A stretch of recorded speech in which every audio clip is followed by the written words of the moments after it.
Hi welcome to our channel. ఒక్కొక్కసారి అదృష్టం ఎలా టర్న్ అవుతుందంటే ఎందరో ఎంతో కృషి చేస్తే గానీ కలిసి రాదు, అవకాశమే రాదు. అట్లాంటిది కొందరికి అదృష్టం చాలా విచిత్రంగాను చాలా చిన్న అవకాశంతో ఉన్న పలంగా వాళ్ళు సెలబ్రిటీ స్థాయికి వెళ్ళిపోతారు. మనం చూసాం బెంగాలీ సింగర్ బెగ్గర్ రాను మండల్.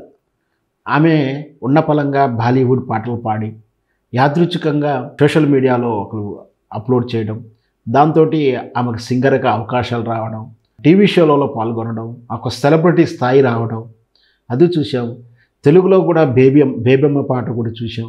ఇట్లా చాలామందికి యాదృచ్ఛికంగా ఈ సోషల్ మీడియా వచ్చిన తర్వాత ఎవరెవరో ఎట్లెట్లనో ఎందుకు అవుతారో తెలియదు, సెలబ్రిటీ స్థాయి రేంజ్ వచ్చేస్తుంది వాళ్ళకు. ఆ సెలబ్రిటీ స్థాయి ఎలా వస్తుందంటే పీక్ లెవెల్గా వెళ్ళిపోతారు.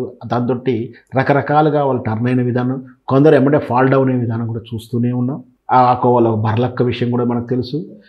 ఇలాగే ఈ మధ్యన తరచూ ఈ వారం 10 రోజుల నుంచి ఇంకొక సోషల్ ప్లాట్ఫామ్లో వైరల్ అయినటువంటి కుర్చీ మడతబెట్టి అనే డైలాగు. సరే, అది ఆ డైలాగులో బూతు ఉండడం అదంతా వివాదమైనప్పటికీ, ఏదైతేనేమి షేక్ మహమ్మద్ పాషా అని పిలువబడేటువంటి ఒక బెగ్గరు లేదా ఒక బికారి పార్కుల చుట్టూను అక్కడో ఇక్కడో అడుక్కుంటూ కాళ్ళం వెళ్ళబుచ్చేటువంటి అతను ఒక యూట్యూబరు అతని ద్వారా ఒక కామెంట్ ఏదైతే తీసుకున్నాడో ఆ కామెంట్ వీడియో వైరల్ అవ్వడం, తద్వారా అందరూ వీడియో యూట్యూబ్ ఛానల్స్ అతనితో ఇంటర్వ్యూలు కామెంట్స్ తీసుకోవడంతో ఆయన చెప్పినట్టు కొన్ని డైలాగులు వాక్యాలు కొన్ని వేదాంత ధోరణి చెప్పిన కొటేషన్లు వైరల్ కావడంతో అతను కూడా సెలబ్రిటీ స్థాయి రావడం, ఏకంగా అతని డైలాగుని సినిమా పాటలో పెట్టడం కూడా మనం చూసాం ఈ గుంటూరు కారంలో.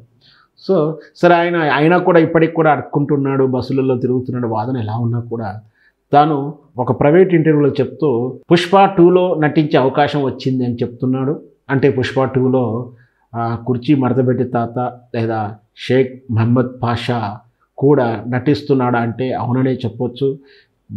క్యారెక్టర్ ఏంటి, దాని యొక్క లక్షణాలు ఏంటి, ఆ సినిమా నిడివిలో ఈయన పాత్ర ఏంటో తెలియదు. కానీ సినిమాకు పిలిచి మాట్లాడారు, వివరాలు తీసుకున్నారు, నీకు కబురు పంపిస్తామని పుష్ప 2 యూనిట్ చెప్పిందంటూ తాను ఆ శుభవార్త అంటూ అతను ఆ ఇంటర్వ్యూలో తెలియజేయడం. అయితే ఇట్లా అవకాశం అంటే సినిమా అవకాశాల కోసం రకరకాలుగా ట్రైనింగ్లు తీసుకొని రకరకాలుగా అంటే మన కుటుంబ నేపథ్య వారసులకు కూడా అవకాశాల కోసం ప్రయత్నాలు చేస్తూ వెస్ట్రన్ ఆర్టిస్టులు అంటే మన గతంలో గతకాలం నాటి ఆర్టిస్టుల వారసులు మనవరాళ్ళు అంటే శ్రీరంగారావు లాంటి మహానటు మనవడు కూడా అవకాశాల కోసం తిరగడం అంతా కూడా ఇంతమంది ఇంత ప్రయత్నాలు చేస్తున్నా ఆ అవకాశం ఎలా వస్తుందో చెప్పలేము. కానీ ఇట్లాంటి సందర్భం కూడా సోషల్ ప్లాట్ఫామ్లో వైరల్ అవ్వడం ద్వారా కూడా అవకాశాలు రావడం నిజంగా కూడా ఒక రకంగా శుభపరిణమైనప్పటికీ, ఇట్లా ఈ షేక్ పాషకు పుష్ప 2లో ఏ క్యారెక్టర్ ఏమిటో క్యారెక్టర్ ఉందా లేదైతే తెలియదు. కానీ వాళ్ళు మాట ఇచ్చిన కూడా వాస్తవం. ఒకవేళ నిజంగా మాటిస్తే పుష్ప 2 వాస్తవాన్ని మనకు తెలుసు. పుష్ప 2లో ఉన్నటువంటి ఆర్టిస్టు ఫ్రెండ్ క్యారెక్టర్ అతను ఒక వ్యక్తిగత మర్డర్ కేసులు ఎరకడంతో షెడ్యూల్ లేట్ అవుతుందో కూడా చర్చ జరిగింది. బహుశా అలాంటి కారణమే ఉండొచ్చు, లేదా ఇతరత్ర కారణాలు కావచ్చు. పాత్ర జరిగినట్టు షెడ్యూల్ అయితే ఇంకా షెడ్యూల్కి ఎక్కలేదు, షూటింగ్ దశకు వెళ్ళలేదు.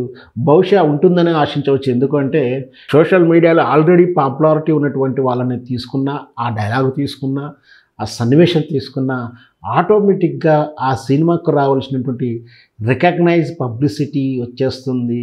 కోట్ల రూపాయలు పెట్టి ఖర్చు పెట్టాల్స్తే కానీ రాని పబ్లిసిటీ ఇట్లాంటి వాళ్ళని వాడుకోవడం వల్ల పబ్లిసిటీ వస్తుంటుంది, రికగ్నైజ్ వస్తుంది, లుక్ ఆఫ్ టర్న్ వస్తుంది. ఇదంతా కూడా పబ్లిసిటీ వ్యాపార సరిలో ఒక భాగం కాబట్టి ఖచ్చితంగా అట్లాంటి వాళ్ళకు క్యారెక్టర్ ఇస్తారని మనం ఆశిద్దాం. మొత్తం మీద పుష్ప 1 రికార్డ్ బద్దలు కొట్టింది. పుష్ప 2 కూడా ఏది చూసినా సెన్సేషన్లో ఉంది. మనం వేచి చూద్దాం పుష్ప 2లో మన కుర్చీ మడతబెట్టి డైలాగ్ అవుతున్నటువంటి భాష నటిస్తాడా లేదో మనం వేచి చూద్దాం.